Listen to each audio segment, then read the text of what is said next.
ಚಿತ್ರದುರ್ಗದಲ್ಲಿ ಇಂದು ಅತಿಥಿ ಉಪನ್ಯಾಸಕರು ಒಂಟಿ ಕಾಲಿನಲ್ಲಿ ನಿಲ್ಲುವ ಮೂಲಕ ವಿನೂತನ ಪ್ರತಿಭಟನೆ ನಡೆಸಿದ್ದಾರೆ.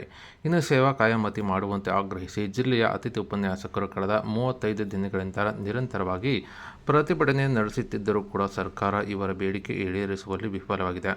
ಈ ಹಿನ್ನೆಲೆ ಪ್ರತಿದಿನ ವಿಭಿನ್ನ ರೀತಿಯಲ್ಲಿ ಪ್ರತಿಭಟನೆ ನಡೆಸುತ್ತಿದ್ದ ಅತಿಥಿ ಉಪನ್ಯಾಸಕರು ಇಂದು ಒಂಟಿ ಕಾಲಿನಲ್ಲಿ ನಿಂತು ಘೋಷಣೆಗಳನ್ನು ಕೂಗುವ ಮೂಲಕ ವಿನೂತನ ಪ್ರತಿಭಟನೆಗೆ ಮುಂದಾಗಿದ್ದಾರೆ.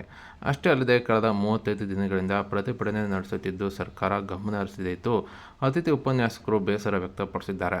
ಇನ್ನು ಒಂಟಿ ಕಾಲಿನಲ್ಲಿ ನಿಂತು ಪ್ರತಿಭಟನೆ ಮಾಡುವ ಆಕ್ರೋಶವನ್ನು ಹೊರಹಾಕಿದ್ದು ಮುಂದಿನ ದಿನಗಳಲ್ಲಿ ಉಗ್ರ ಹೋರಾಟ ಮಾಡುವ ಎಚ್ಚರಿಕೆಯನ್ನು ಅತಿಥಿ ಉಪನ್ಯಾಸಕರು ನೀಡಿದ್ದಾರೆ.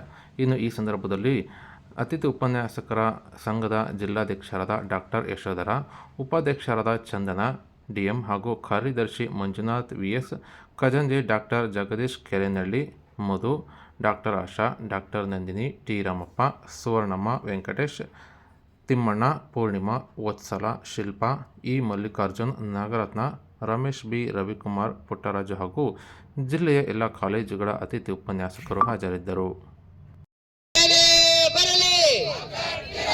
ಏನೇ ಬರಲಿ ಬೇಕೇ ಬೇಕು, ಬೇಕೇ ಬೇಕು.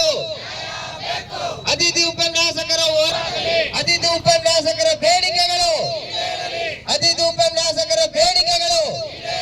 We want, we want, we want, we want, we want, we want, we want.